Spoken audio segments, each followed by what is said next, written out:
They're jacked on Pepsi. I'm there for the pack out. You just got to pack me in. Committed to the bow early on. Like, I love getting close and putting up. You cover a range of stuff on here too, right? Like, We call this the THP World Headquarters. You know, my grandpa Roy Weatherby, I came into like that golden little pocket where there was like 4 or 5 different bulls. Just You're Canadian? We're doing a Canadian podcast? my name's Douglas Bode. I'm Robbie Denning. Roy Candy. The light, yeah. Because indoor for me, it's not like a really big deal, but I noticed that my peep shadow it's not very pronounced. So every time I'm shooting indoor, I really got to focus on that. So be more like if I'm shooting outside. That's one thing I noticed. It's pretty dark. I noticed when I was shooting my bow last week. I don't know if it's because there's a light right above me. I tried turning it off too, or it's just the way the light reflects down in the basement here. I actually can't get a clear. I can't focus on my peep. I can kind of see the ring of it, but it's very fuzzy. It's not like outside and it's like crisp. Yeah. So I basically put that in the center, and literally all I'm thinking of is my release motion because it's just fuzzy. I got to figure it out and play with some lighting and stuff. But yeah, I can't. Maybe it's those can't old man eyes you got. That's the problem. There's, you know what? That is very, very possible. Yeah. So peep shadow sucks though. Yeah. Cause it does throw you off. Oh, it totally does. Yeah. Sure.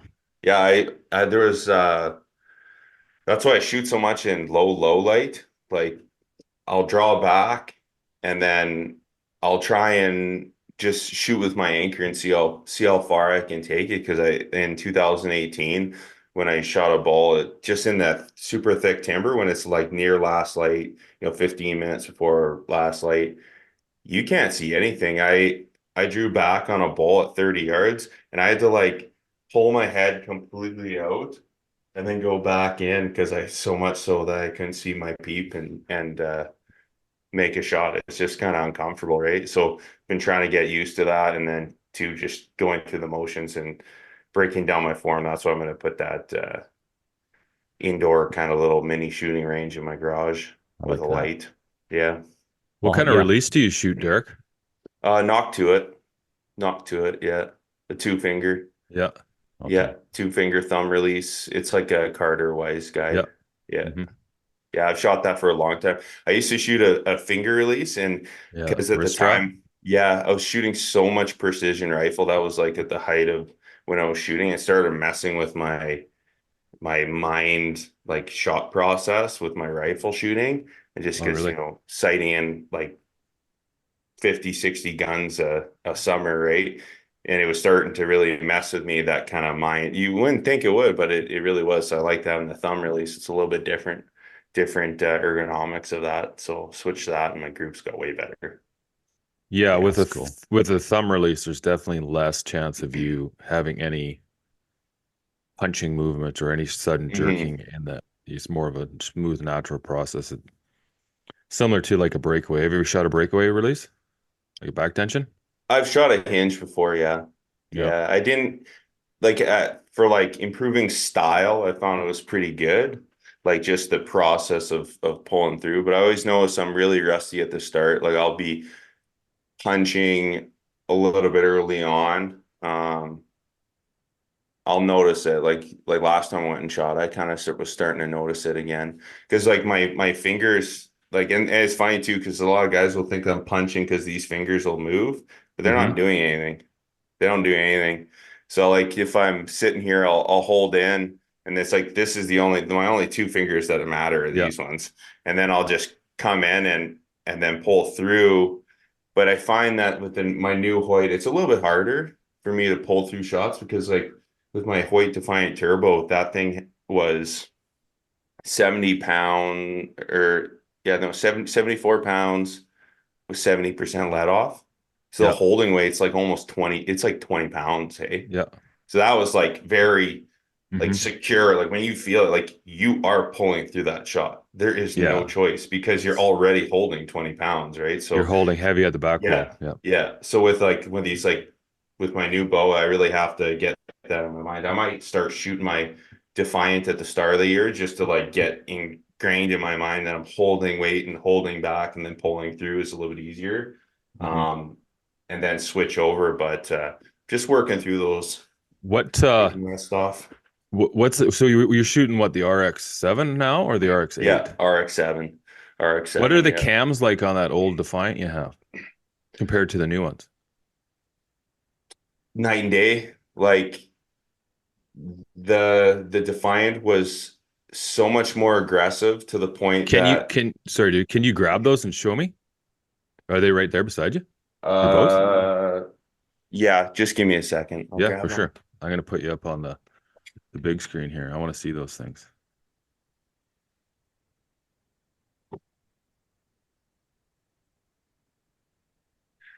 Yeah, cam design too has a big deal to do with your back wall, and your back wall, like if you have a soft back wall or a heavy back wall, that's going to have an impact on just like your ability to pull through that shot. Do you know what I mean? That's why, like, if you look at like target bows, they got smaller cams compared to like that PSE Omen, those S2 cams on that PSE Omen.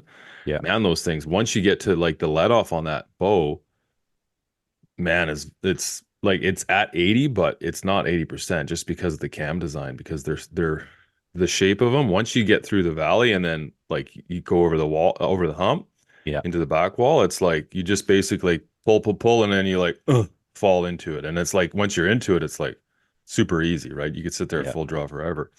But the problem is when there's no tension here, it's a lot easier to have some sort of punching motion. Do you know what I mean? Yep. Rather than just if there's constant weight on it. And that's like when we talked to Keelan there on Inside Out Precision, he talked about tying the knot. And like how I reference it is like with my kids and people I'm teaching, I'm like, that action you see of the shot breaking, when it just goes like this and it falls, the front arm falls down, the back arm falls down. Yeah. That's not like, that's involuntary. That happens. So like imagine taking a rope, pulling hard grabbing with each hand and just like trying to pull it apart. And then I come in with scissors and cut it. Your hands is going to go like this, right? And that's essentially the same. That's what's happening with a bow, is like you're shooting and you have tension and all of a sudden the shot breaks and everything just falls, right? Yeah. So that one, oh yeah, I see. Yeah, look at that. Yeah. So that's your Defiant? Yeah, that's my Defiant. Yeah. And then here's the... Yeah, okay. Yeah, actually quite a bit different. Yeah, and you see, okay, do you just see how the shape is of those cams is? That's what we're talking about, is like soon as you get through the valley with those cams and those cams roll over, it's going to fall softly. It's going to fall into the back wall, right? Do you know what I mean? Yeah. Yeah, you can tell big difference on them. Size too, which makes a huge difference. Yeah. Yeah. Yeah, I got to say mine's just, for me anyway, the cams on my Ventum, it's just a nice rollover and there's enough tension in the back there that it doesn't feel like I'm struggling, like it wants to let go. It's like, it's all you. But that's for me. It fits me that way. Well, and that's why I don't like so like last year I was shooting I had the Omen and the Fortis, and the Fortis had the EC2 cams on them, and those are basically like a hybrid between their S2 and their E2, and their E2 were great when you were at like for a hunting situation. If you're at full draw and you have to sit there and hold for a long time, they're great because the shape of the cam, once it rolled over, there was very little pull required to hold at full draw. But the problem is, like I was saying, if there's not a lot of tension here, it's a lot harder for that shot to naturally just like break and fall away rather than you just like punch it or have a reaction to do it. Whereas like those E2 cams, they're more smooth. It's harder to pull back. It's harder to get through to the back wall, and it's stiffer at the back wall. But the thing is, the shot falls into place a lot naturally because there's more tension at the back wall. But yeah, anyway, I'm shooting I got those Athens bows, so I'm going to set those up. They look pretty good. I haven't done it yet. I'm intrigued to see how nicely they tune. I really am. Well, one of them has the AccuTune system. So you don't have to take the axle. You don't have to take the cams off to shim them at all. You can just. Yeah, I like that. I Especially think if you just eventually don't have every bow will have that. I sure hope so for the average person who doesn't have access to a shop. Well, just how quick it is. Like, Yeah. Even when you take it to a shop to do it, you have to be there. Like if you're paper tuning your bow and if you can't tune your bow and you're having to move your rest, we talked about before, I'm against moving your rest if all possible, but it takes a long time, man. Like you got to pull that axle out. I mean, some of these bows now have the little clips. Like PSC came out with those little clips, and but I mean, like still those clips, they can just pull out. They fall out. Yeah. Well, I think you got to be there anyway to get a proper tune, because having somebody else shoot your bow and just kind of, just to give it a couple test shots and make, yeah, it's good. Be like, yeah, if you're not holding it, if you're not shooting it, maybe even if the mechanics are tuned in, maybe it'll show something else for you that's on you that you need to work on. And that's the important thing. Those bow shop guys, hopefully you have a good one. We'll pick up on that and help you out and put you in the right direction. Yeah, especially if you got a lot of hand torque, right? Yeah, that'll screw everything up. Doesn't matter how mechanically perfect your bow is. But that's what's kind of appealing about those bow techs. I keep looking at those just because even if you don't have a press, that's besides the fact, but you could deal with a lot of stuff in the field, right? I'll go grab that bow. You guys keep chatting here. Yeah, that's one thing I was chatting with a couple of guys about, because I have access to a press, but I don't have a press in my house. So, and then to go to a pro shop, and usually I do if something's really out of whack, like something really major.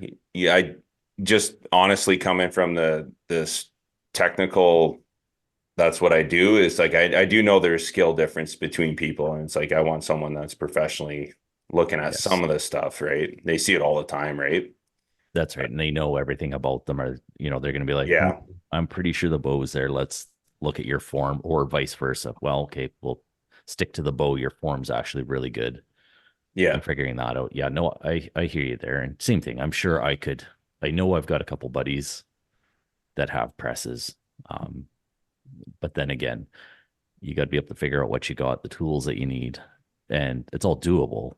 But if you were able to go into your garage or whatever, something slightly out, set up your paper tuner and be able to do it yourself. Yeah, especially paper tuning. That's one thing that I did. I did have one year where, like, it's funny, like people will talk about arrow flight and if your bow's out of tune, like the effects of that. But that's in like calm weather. If you're dealing with high winds, I took a shot on a mule deer and it was high wind. And because my bow, I was just trashing my bow. My arrow flight was all weird. And my arrow, I was at 30 yards and I went to shoot and I shot and had a steep crosswind. And just because my arrow flight was so wonky, it just went like this and it went sideways and then straight. And it's just like, as soon as you see that, you're like, oh my God, that's because my arrow flight is all weird. And then the wind is able to push it around a lot easier. Like just stuff isn't working right. And then you start seeing that downrange. Yeah. And I think a lot of things too is, one, don't just hop on YouTube and start making adjustments and stuff. YouTube can be a great tool, but at the same time, just because you're watching YouTube doesn't mean the person on there is necessarily the best educated in it. Go learn from somebody, get lots of information off it. It's good to understand what cause and effect on your mechanics. But I encourage lots of people to, be able to work on their own bows, but get some professional advice from, and hopefully some of these guys aren't too busy when you go in, ask questions and, I know my guy in particular, if I were to ask him questions and breaking it down, and he would answer them. He wouldn't let me leave without knowing. He's good like that. And then I'm lucky enough to be surrounded by other people who are, great with the mechanics and all that kind of stuff. So I'm lucky in that situation, but I encourage other people to, ask questions, but ask actual people that know their stuff. and learn from them. It's just Yeah. mechanics. Every machine, every bow, everything can be taken apart, and it's scary at first, but it's not when you know how to put it back together. Just don't have extra screws and shit afterwards. That's not a good thing. Yeah. It's not. Yeah. It shouldn't be like your truck or something. Whenever you're changing something on your Yeah, truck, where'd you're this like, huh, bolt come from? I didn't need that bolt, right? did they Yeah. give me it? Did I they hope give me so. an extra bolt, or did I? What the? I've always wanted to walk by a mechanic and go to his little bolt tray, the magnetic ones where they keep all the important things, and throw a couple extra just random bolts in there. See if they can figure this one out. Huh. Yeah, for sure. So this is that bow. I'll put it on the big screen here. So if you guys are listening, you have to go to YouTube, which I recommend you guys go to YouTube anyway and watch these because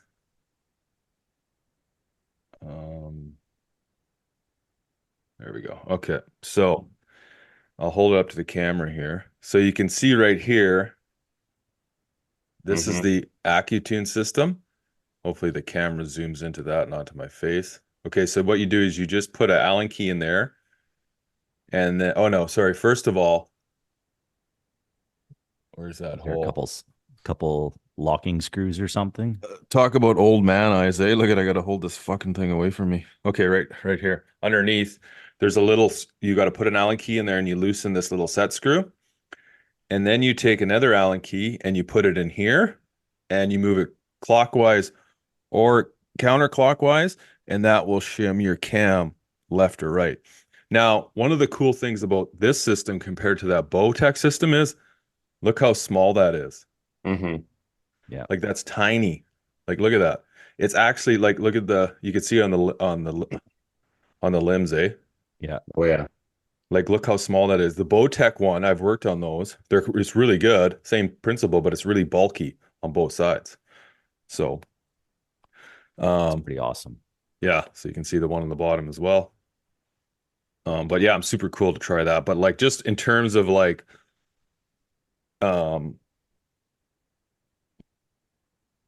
working on your own bow for any paper tuning, it's awesome because then you're not relying on having to shift your sight a long ways. And I think guys do that just as an alternative to get away from the shops, because a lot of the time you take your bow to the shop, unless you have a really good relationship with your archery shop, you know, you're going to have to drop it off and then they'll say, okay, we'll call you when it's ready.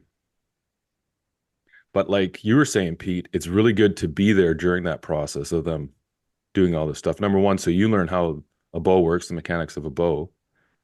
And number two, you can actually be there because you're the one who's going to be shooting it. Yeah, and that's a lot why of it's this good stuff to takes support time, your, right? Yeah, for sure. And that's why it's Like- good to support your pro shops. Yeah, and a lot of, like, for me to go to a good bow shop, that's 2.5 hour drive one way. Yeah. That's like a major ordeal. So if I'm picking up a bow, it's good to do those checks too, right? Like you got to put those reps in.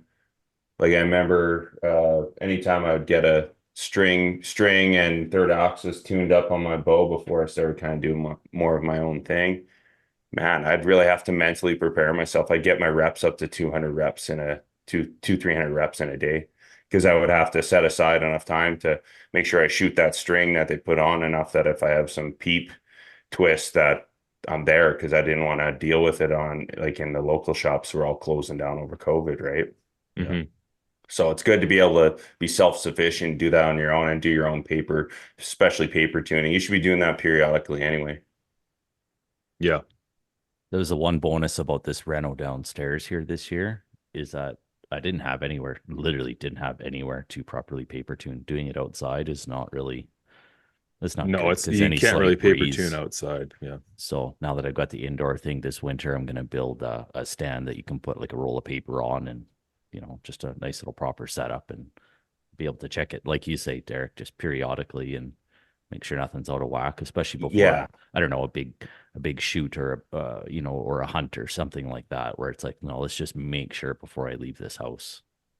Yeah, and check in your third axis. I missed on a big gear because of that. I was kind of choked, actually. Just heart-wrenching, right? Like, you go and you start shooting steep. If you never checked in at like a 3D tournament or like a TAC event, or even just like somewhere that you can shoot at like a 45 or beyond. You start knowing your limitations really quickly, because in the moment, that's not when you want to find out what your limitations are. Like 50 yards is probably your max. I'd say you should be shooting at those distances, just because your actual like line of sight shoot to range can be like 70, 80 yards. Hey, and that drag, I think I missed because, and I was talking with, I think it's the Archery Precision does a lot of drag models. And I think it was like a combination of drag and parachuting off my vanes, and that gets exaggerated and combined with third axis problems. So if you're shooting like steep downrange, like 50, 60 yards, you'll see that your range finding binoculars or rangefinder, you range it, and it's taking into account the gravitational pull. And I just know that because when I've shot long range stuff, there is that drag coefficient that you have to be conscious of. You can't just put in a shoot to range. That'll work to a degree, but 600 and beyond, you have to put in different models. Hey, and that's the same. I'm like, oh, that's the exact same with an arrow. Then you're going to have additional drag from your vanes or your broadhead configuration, and you'll see that exaggerated because your flight time is increased at the back end of the arrow. So that's why you have to be conscious of that if you're taking those shots, that you've kind of probably practiced and tracked that. Hey, Derek, does speed have any impact on gravitational pull? So like when you're long range shooting, if you're shooting a bullet that's really fast, let's just say faster than another bullet, but you're shooting at the same distance, does the speed have anything to do on the gravitational pull of that bullet? Yeah, time of flight, but here's the thing. So when you increase the grain, with bullets, there's only one thing you can do, right? They get longer. That's the only thing. So it's a balancing act between center of pressure and center of balance. So center of pressure is at the front end of the bullet, and center of pressure is at the body of the bullet. So you'll have the datum line, which is like, that's where the front end of the shoulder. So like if you have, say like this pen, you got your center of pressure at the front end, and your center of balance is here. If you increase the center of balance to farther back by increasing its actual physical size, would be grains, it's going to be more stable. So in that stability at the long range, when you get to transonic range, and that would be like you're going from supersonic transitioning into like 1100 feet per second or below, it starts to lose the sonic boom that stabilizes it, because a lot of people don't know that it yaws. Hey, the bullet kind of actually is sitting, and this is an exaggeration of what it's doing as it's spinning. Okay. It's very tight, but when it's yawing, that provides itself the stability, and the sonic boom behind it helps stable it further. So, what I'm trying to say is that there's an optimized setup. So like a great example would be like 338 Lapua Magnum. Everybody's shooting the 300s because the BC is so good, but speed kills. Speed hits targets. So can you 250 just is better. Yeah, can you back up a sec? BC, what does that mean? Bullet coefficient. So that'd be the studies that have been done on the basically aerodynamic drag of a projectile. There's different models. One's like with a flat back of the bullet, and then that's a G1, and then G7 is the studies they did with a boat tail, where it's kind of angled then goes flat, and that boat tail is more aerodynamic. There's less turbulence behind it, but those flat bottom bullets will stabilize faster, so they'll be more accurate in certain circumstances.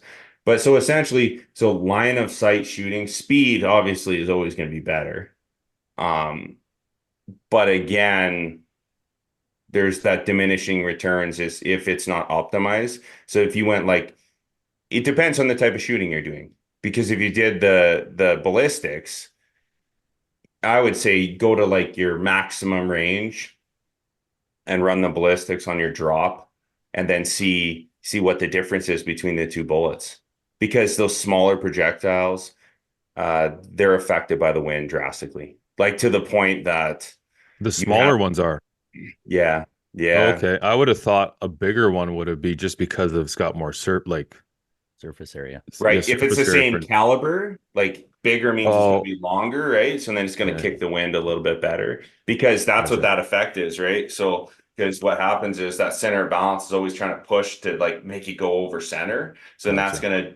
that's gonna affect things. And then too, just like your speed, if you're getting beyond 3,100 feet, you're getting into the hyper performance stuff, and that's a barrel burner. I always am looking at that like anytime like this new cartridge comes out and it's 3,150 or whatever, or 31 above. I'm like, ooh, I that's a have barrel burner. I've got a 6.5300, and it shoots over 3,000 feet per second. I can't remember Oh yeah, exactly what it shoots, but that thing, yeah, that's like I yeah, haven't shot that gun in a long, long time. But I remember when you take it to the range, you'd shoot around through it, and like the barrel was freaking warm. You shoot yeah. two, and it's hot, and Yeah, it's that's a lot of overbore that does that. And that's too, you got to be cautious with the 7 MMs for that too. Like, used to set up a lot of guns, 28 nozzlers, because that was like a hot thing coming out of the, like Nosler did Nosler 28, 30, right. 33, I believe. But the 28s, everybody wanted them because they're just a wind kicking machine. Like they just, and like they kick the wind. To put things in perspective, like, and this is with like a 6 millimeter Creedmoor and like a 308. You have to be twice as good at calling wind with the 308. What do you mean Twice calling as wind? calling wind. Like, so say if you're trying to hit a target, like say 800 yards. Fuck, that's a long way, man. That's a long Yeah. poke. My kids have shot, I think Cohen and Mace both shot 1,238 was the farthest. Mine's With what 2,000. caliber? 6.5, 284. Yeah. Yeah. 6.5, 284. You could like what Yeah. you got to It's break like that down for me.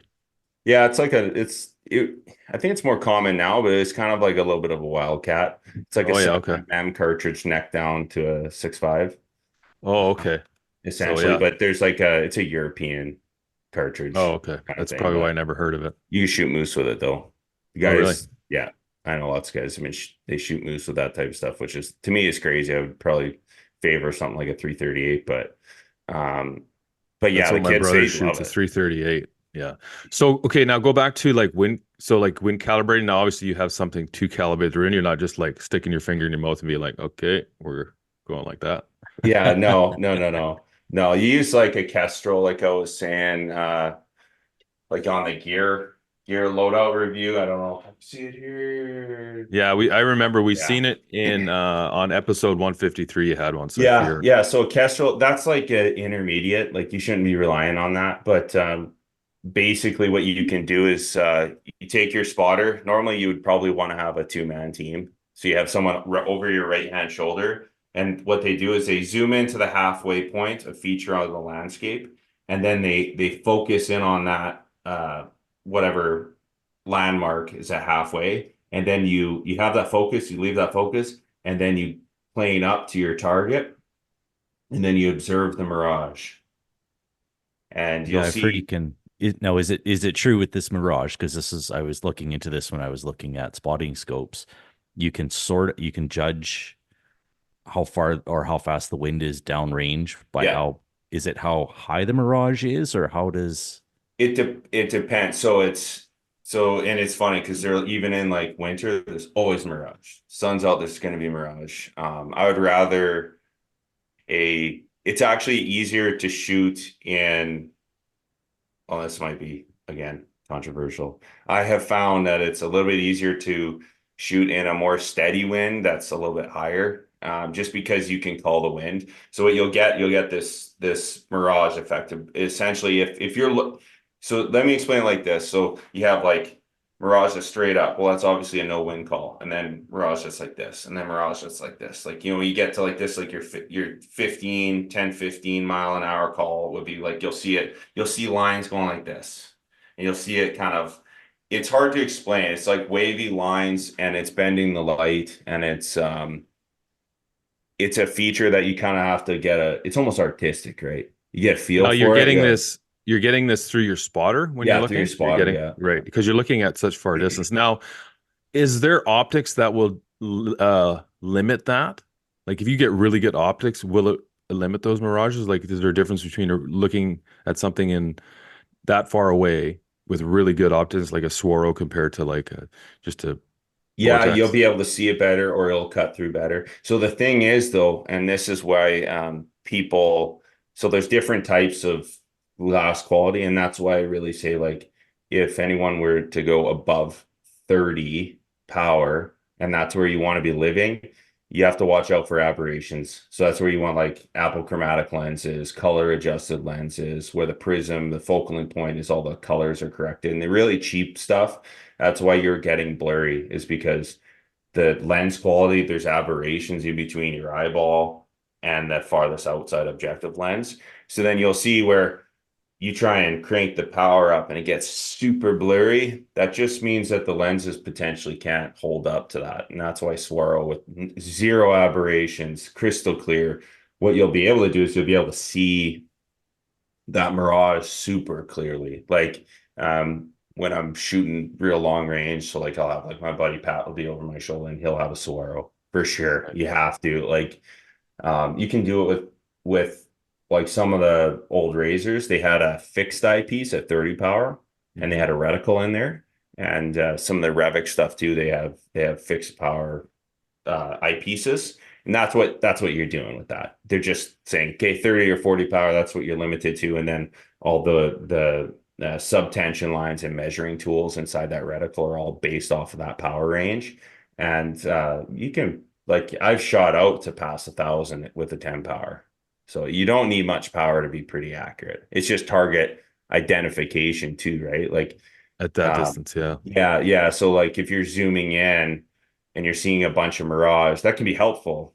But like I was That's a saying, long fucking way, man. Yeah. That's like a kilometer away.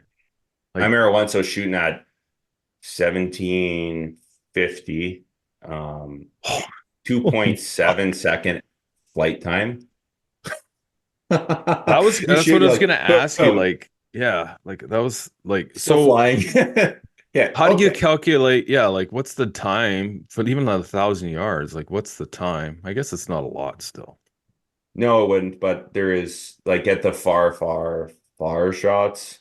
I think like 300 wind, you're pretty much limited. Your max effective range would be 15 to 1,700 yards, depending on the bullet. And what's the furthest you've ever shot an animal? First I've ever shot an animal I try to keep it fairly reserved. I think it would have been like around 600, 550, 600. I don't like going too much farther than that. Okay. I'm confident I can make the hit at 800, 900, but I don't like as soon as I started, like especially with like I shot an elk once at 550, and I shot him twice. I shot him on the run even. He ran, and I shot him when he was standing, and he kind of buckled and then started to run, and I hit him again in the heart at 550.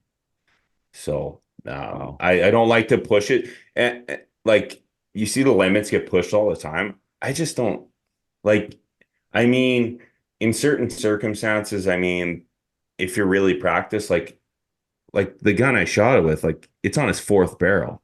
I remember the one, like I shoot a lot. Like it's just like with your bow. Does anybody have any business shooting a 65 if you're not practicing all the time? Like, 70, 80 yards, you get into that zone where it's like, it's kind of gets, if you're not a practice shot and you are like, I should preface this. I only take shots I know are 100%. Yeah. For sure. Nothing will like 100% kill shot. And I know the wind. Yeah. I can't figure out the wind. I'm like, not going to do it. Yeah. And that's one thing people have to remember is shooting where they're comfortable. Like for me, shooting I'm more comfortable at 60 yards than I am at 30 yards shooting my bow. Yeah. Well, it's because I also shoot. Practice. Well, and I shoot at 70. Yeah. So, but yeah, like we'll shoot targets out to 1,000. 1,000, 1,500, or that's just interesting, cool. Like so when we do, so I used to do a lot of work with like Best of the West through open range optics, and we do like demos for customers, and basically it's to help them learn their system, and that's what they're selling. They're selling like shooting systems, platforms, right? So rangefinder, you know, you got your gun, your scope, it's all tuned up. We do the reloads, the trajectory validations, all of that. And then you give it to the customer, you show them the ins and outs and shooting form, fundamentals of marksmanship, and all that translates to a happy customer, right? They're shooting downrange, pretty far ranges. But when we do the trajectory validation, we shoot at 600. So we'll sight them in. We'll shoot a group, and they're like little itty bitty little groups, quarter MOA groups. And then we'll At what distance? at 100 yards. Yeah, Okay. 100 yards. Yeah. I was and gonna say we'll quarter MOA at 1,000. I was like, holy fuck. Yeah, no shit. What's your So what would be seven- like a good grouping at 1,000 yards? 1,000 yards. You could shoot if you could shoot and hold 5-inch groups. Gotcha. You're a good shooter. Wow. Yeah. Because it could be 10-inch groups. Like, so at those distances, that's more about your wind call. Right. So like so that's how you would determine actually like when I have a reloading protocol, I go through, it's not just about the group. So I'll take the best groups and then I'll verse them on the chronograph secondarily. So the first stage is, okay, I got groups and they're in an appropriate velocity range that I deem is acceptable for my application. I'll usually try and hang at the higher end of the spectrum. I know cartridges usually shoot better in general at the higher end. And then you get all that added performance, right, for kicking the wind, etc. But then you got to shoot them against your chronograph, and that's just measuring shot to shot what the difference is. So if you can shoot really tight groups at 1,000 yards, that has more to do with your wind call is good. Say if there is no wind, that's your reloading practices. So like, because that group plus the deviation between shot to shot to shot of the muzzle velocity range, the muzzle velocity spread. So you can get like, if you're into call it extreme spreads of over 10 feet per second. Like I had one gun, it had a 1 foot extreme spread. Can you explain that? I don't know what that means, extreme spread. So that means when you shoot your rifle, every shot, that bullet is leaving at the same velocity. Okay. So, and that's really important because if you're trying to do a whole mathematical calculation, if say you're shooting at, it's say, we'll just use for easy numbers, 2,800. And then your next shot is 28, 25. And then your next shot is 2,750. And then 2,800. So that's not acceptable because now you have a bullet leaving with the math that's supposed to be for 2,800 that's now going slow. So you hit low, yeah. and then you hit high, and then you hit low, and then you hit high, right? So then you have that math for that, and then you have your group. Yeah. Then your group size plus your velocity deviations. So then what might look really good, and I have this on one gun I set up where it would shoot the most crazy one-hole groups, but the velocity, and you don't see that effect if you're shooting closer than 300 yards. And then, so you really got to push the distance to see that exaggerated effect in a long range setup. So then what you do is you shoot your chronograph, and then there's a bunch of fancy math. You can go and apply ballistics, and it has a standard deviation math equation. And what that equation does is it takes into account your maximum group size combined with your extreme spread, your SD, essentially your standard deviation shot to shot to shot, and it'll give you your theoretical group size at 1,000. So when you verse those, you're like, oh, the group that was not as small at 100, well, actually, that is theoretically a more accurate load just because it's more stable. And that's the thing, if your shot to shot to shot velocities are very stable, that means it's going to be more resistant to temperature variation and changes in your shooting system. So then that's the one that you probably want to go with. Oh, okay. So backing up a little bit, you said you've gone through 3 barrels. Now, does that have any impact on how accurate your gun is?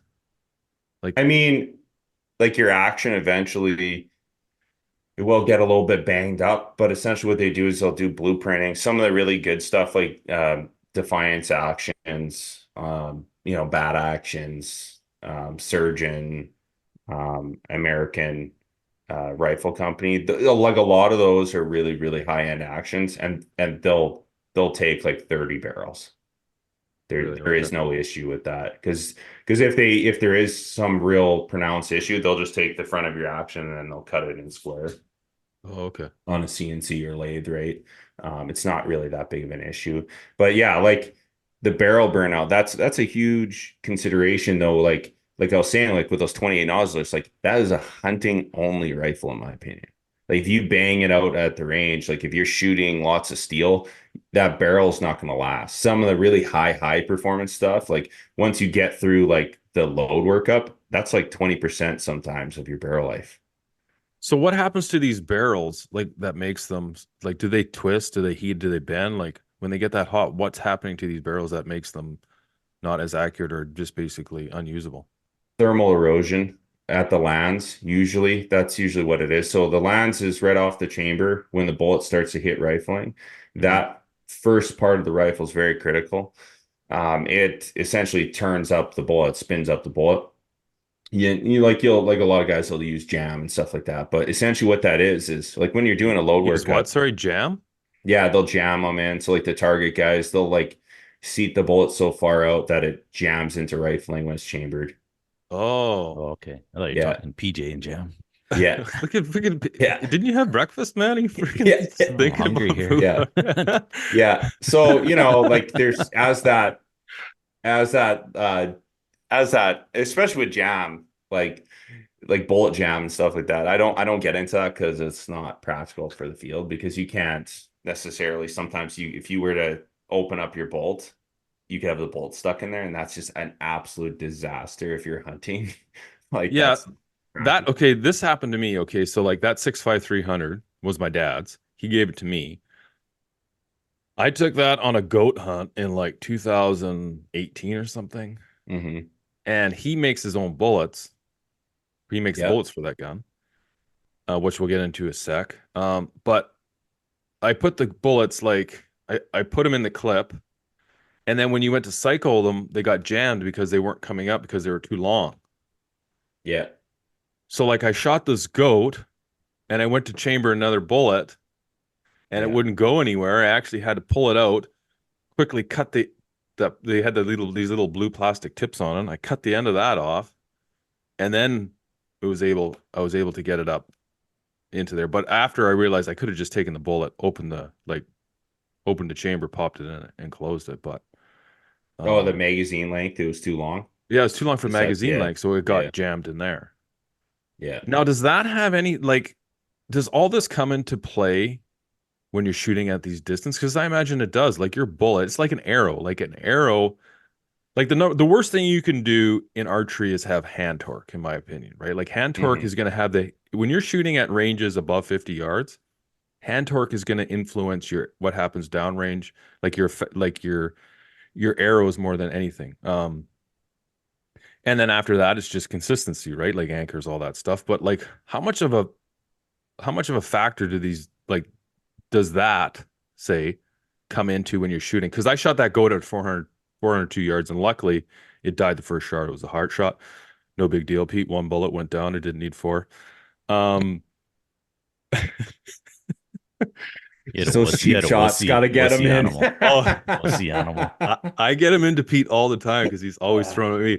So it was funny. I'm gonna get off topic here real quick, then we'll get back to bullets. So Pete, I had to tell everybody I went on the Cartridge, the Got Game podcast last night. And I had to tell everybody, I had to mention to the boys down there that you're the new poster boy for Mark's work. Did you see that, Derek? Yeah. The mannequin. I didn't even. No, it wasn't a mannequin. That was a poster. It was a poster. Oh, it was a poster boy. That was in it. Yeah, and it's not even in. So I told my brother that he said he's been going around to all the marks around in central Alberta looking for Pete. Well, I have to go down the one here. Start recognizing a Pete paparazzi. Yeah, that's right. All I'm swear to God, they did a really good job of like photoshopping all those wrinkles. Because you look like you're in your 20s in that poster. Oh, that's right. Photo editing at its best. I swear to God, when I saw that, a friend of mine sent me that picture out from Nelson, I think is the store it was at.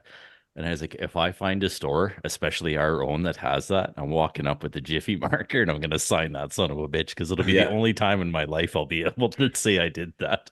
You should, that's, hey man, it's pretty cool that you're the new poster boy for Mark's work. And like the American listers, Mark's is like, I don't know what it would be compared to down in the US. But it's a fairly big store up here in Canada. And so Pete's the new poster boy for it. So it's pretty cool. But anyway, back to bullets. So does those bullets, little things like that, does that have an impact of how you're shooting at those longer distances?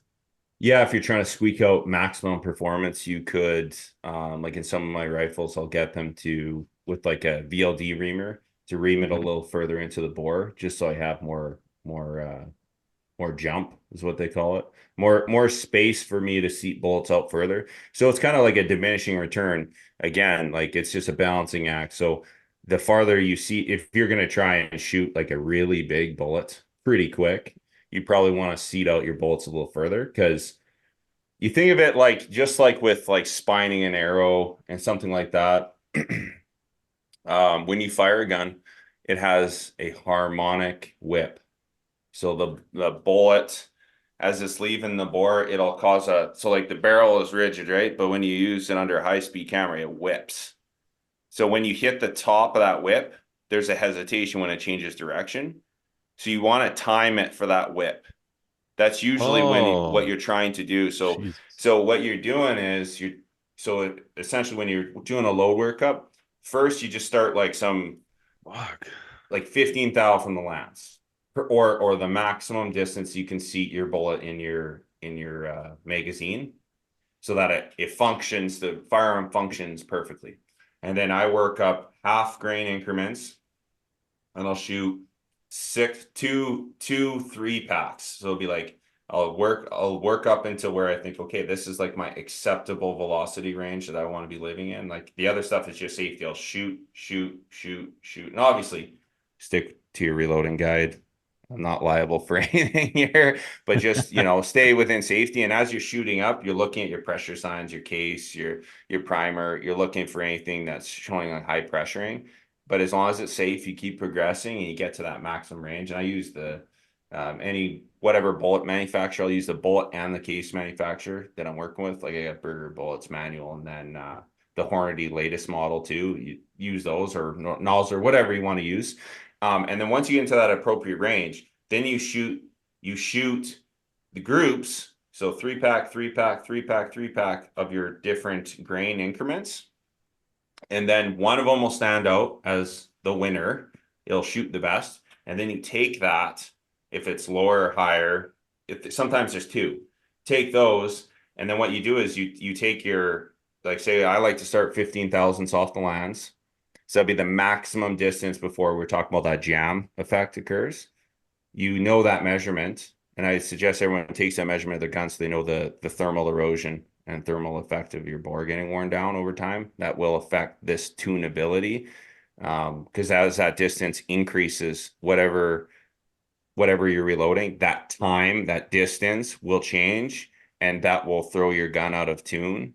But essentially you take 15 thousandths from the lands, and I do the same powder load workup, and then I progressively push that bullet in. So I'll do six shots at 30 thousandths, 6 shots at 60 thousandths, 6 shots at 90 thousandths from my original measurement. These are 15 thou or 30 thou, 30 thou, 30 thou, 30 thou.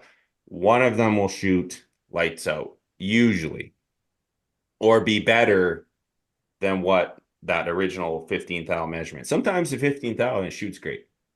Gotcha. But then you take those, so and you got to think of it like this. So as you're pushing that bullet further and further and further in, there's case capacity now, so that like as you're pushing it further and further in, there's less available space. So that intensifies the effect of the powder within it. So you do have to check for powder overpressuring, because essentially what you're doing is you're making that case smaller Yeah, internally. yeah, yeah. So 'Cause the then bullet's seated further. Yeah, that makes yeah, sense. so you're going to Yeah, yeah. increase the pressure. So you may see a little bit of speed jump with the same powder. But essentially what you're doing though is you're just tuning that harmonic effect. You're basically timing the bullet to leave the barrel at a certain time period. Mhm. From where the combined- barrel is. Yeah, I get it. Yeah, and so Shit, that Makes man. sense. seeding That's- that bullet further and further in, that's a less effect than the effect of the amount of powder. So that's why you always start with the amount of powder, then your seeding depth secondarily, because that you will not like you can find where some weird combination will just out of the box work, but essentially that's what you're adjusting. If it doesn't shoot good just with the generic amount of powder that you're using at some random seeding depth, usually it's probably going to be really finicky. I found, like, obviously, there's some special circumstances, but always start with the powder, then do the seeding depth, and then you can further tune it from there. Like, I don't like guys to get too obsessed. If you can shoot a half-minute group, like, it's going to shoot probably as good as you can, realistically. Like, I had one gun I did, just to prove a point, I did 15 days of cold bore. So that would be like, pull your gun right out of the safe, you shoot a group. Just one shot. Boom. Put it away. Boom. I did that for 15 days. I shot a group. It was around 0.52 inches. At what 15 distance? shots at 100 yards. Gotcha. So, and like a lot of guys will obsess about the long range stuff. But like that same gun, I'll shoot a 2-inch group at 600 all day long. Man. And I've shot a crazy. 10-inch group at 1700 yards with that gun. So That's I gotta ask 10 this shots. about the long range. When do you, like, after you've tuned and then super tuned, as far as from what you're talking about, your rifle and your cartridges, when do you have to start taking into effect the Coriolis effect? When you're Around shooting. 700. Okay. What are you doing 700. throwing big words like that out there? What does that mean? Well, go ahead, Derek. He's the pro. So, Pete just knows Coriolis the effect is, so you'll see Coriolis effect, if not taken into account at 1,000 yards, will be a mess. Yeah, it will be a mess. Okay, what is that? What's the Coriolis Spin of the effect? planet. Oh, okay. Yeah. Yeah, spin of the planet towards. So I should actually say, so if you're doing trajectory validation, it should probably be done north to south, Gotcha. right? Because then you only have to deal with the spin effect of that. Mhm. So when you're shooting east to west or vice versa, you're either going to be hitting high or hitting low. If you're shooting towards the east, I'm pretty sure that's what it is. The east, the planet's spinning towards you, Mm-hmm. so then you're going to hit high. Oh yeah, By for 10, sure. 10 inches. Well, it depends on the caliber, but Mhm. that's what they say. It can be a 10-inch, or then when you're shooting to the west, it's spinning away from you, so it'll hit low. What about longitudinal? Does that have any effect? Because at some certain different places of the Earth, the gravitational pull is different.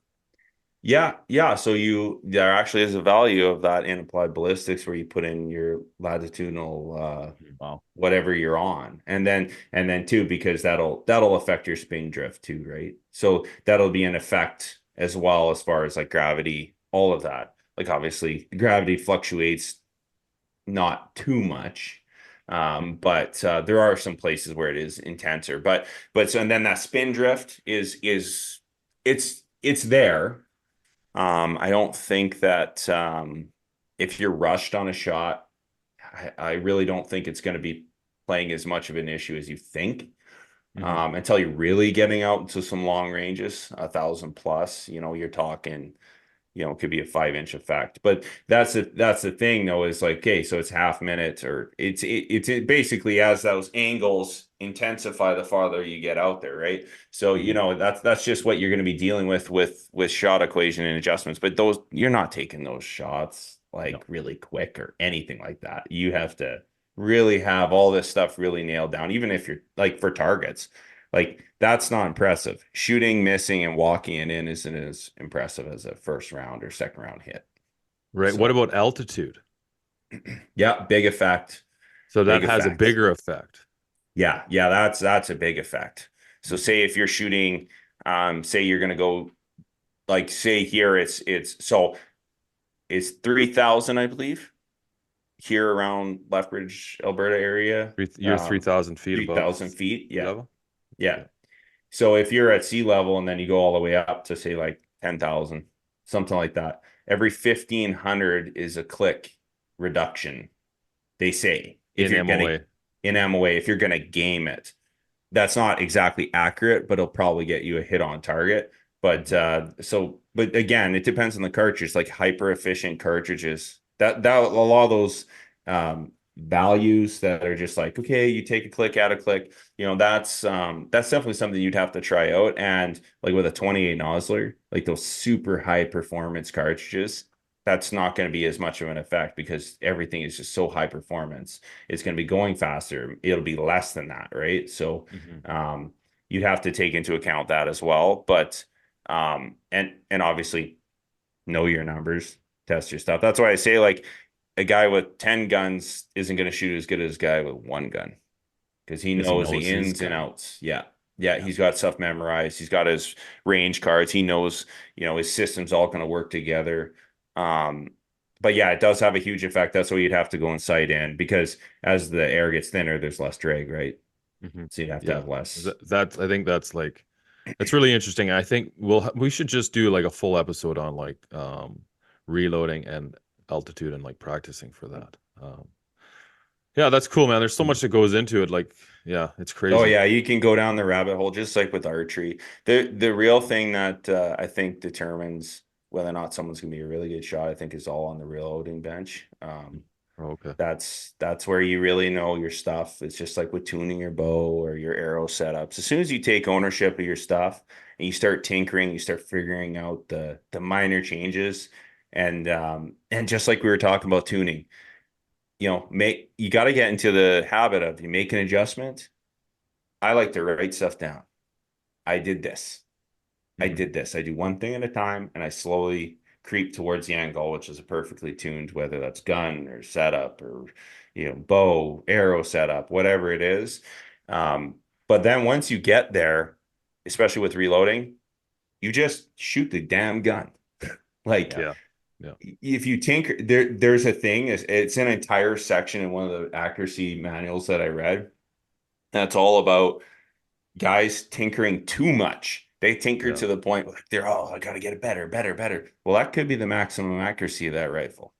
Yeah. You may have that achieved happens a lot. I feel like that happens a lot in archery as well, is where guys like they watch too many YouTube videos and they get too hung up on like arrows and and just everything and like paper tuning and all this stuff, and like you need to shoot your bow more than anything. Like you can eliminate all that stuff, but if you're not dialed in at anchor points where you're connecting with the bow, such as your grip and your release, those are the two main parts. Like those have to be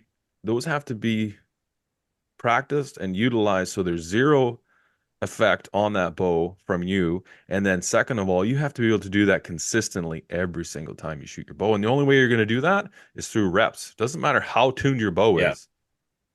You have to be able to perform. You have to be able to do that consistently every time you shoot your bow. And that's the hardest thing. And like, I think a lot of guys, they just get hung up on those little things.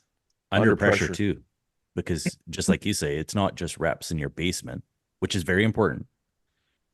But you put that deer, elk, moose, or if you're a competition guy, just the pressure of everybody watching, you better be able to do it through that. Were there any shots at the Nationals last year, Pete, where you really felt the pressure? Like how far you placed second at the Nationals last year? How far was the guy in the lead ahead of you going into like the last? Like, was he ahead of you or was he behind you? No, because I know it was close going into that last day. Yeah, it was. Yeah, I should have been able to make it closer, but it was my first day, and it wasn't jitters or anything. It's just getting into the motion of stuff. There was just a couple shots here and there, like the competition's so stiff that man, you fuck up on one shot and it's like. Yeah, now you're playing catch up. Yeah. So I was learning the format too, going into another one. It's all your 3 days are combined. And then the one thing I didn't know is that those combination scores keep getting added on in the finals. So you have your shoot off, and they changed the format a little bit in the shoot off for the outdoor 3D. I can't speak for anything else, where throughout the whole competition, you know, you have your 5 points, your 8 points, your 10, and then your X, like your I guess if you want to call them 11s, I think is what they count them as. But going into the finals, if you get, it's called an inside out.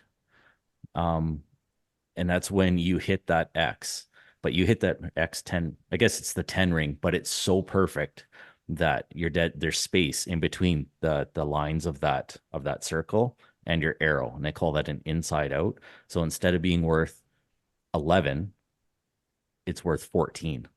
And they do that in the final, from what I understand, to kind of give a chance for those close stacked up people to supersede them, to jump ahead. It's not like you didn't hit a beautiful 10 ring and a wicked shot, but they give a little bit of extra bonus to, you know, the people who just did that little bit better. Well, when you get to that, when you get to that close between shooters, it's going to be that one specific shot that could make the difference of winning and coming in second, right? Do you know what I mean? So, like those extra 3 points is crucial. I think there was mathematically a chance where I could have taken first, but he would have basically have had to have his bow blow up and, you know, not shoot, because he's a good shooter. He's not going to miss. It's not a matter of, you know. Yeah. Well, I mean, you're winning the Canadian Nationals. I mean, you got to be good, right? But I mean, I mean, you play second. That's it's good. So I would say no pressure.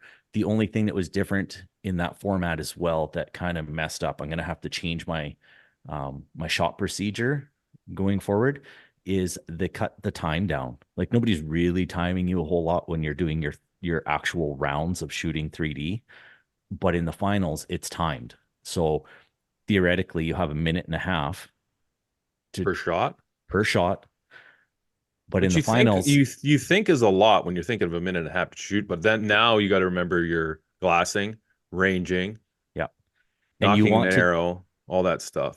And you want to do everything the exact same every time, because if you get out of that, you're going to forget something. And then it's like, shit, did I turn my dial to the distance? Oh, yeah. And everybody out there be like, well, of course you did. But no, believe me, when you've done this many shots, it's all repetition. So they actually cut the time down by 30 seconds. And there was 2 of my shots. One in particular was my last shot. And it fucked up my procedure, because what I should have done is put my arrow in first. That's my new procedures. Put the arrow in, knock it, don't worry about it. Then go to ranging, set your dial, then go to the binos, look at your target, and then shoot. I was doing distance first, then putting an arrow in, then going with my binos looking, then shooting. And that all takes time. So it's a matter of cutting those times. If you already have your arrow knocked, you're saving yourself 20 seconds there per se. So I just felt rushed because my procedure got changed in the last freaking round, just out of the blue. You know, you do something all summer long, and then you have to flip it in the last freaking 5 targets or whatever and kind of change it up. So it was more, I just felt a little rushed on a couple of them, but I still did fine. I may have lost out on a couple, 2 points, maybe 3 points, but which still they add up, right? You start adding those up over. Yeah. Cool. All right, guys. Well, I guess we'll wrap it up. I tell you, I got a new chair down here. It's pretty badass. It's comfy as hell. Looks nice. Normally, after an hour of sitting in this chair, the old chair, it's like pretty rough. But yeah, it's pretty badass. It's nice.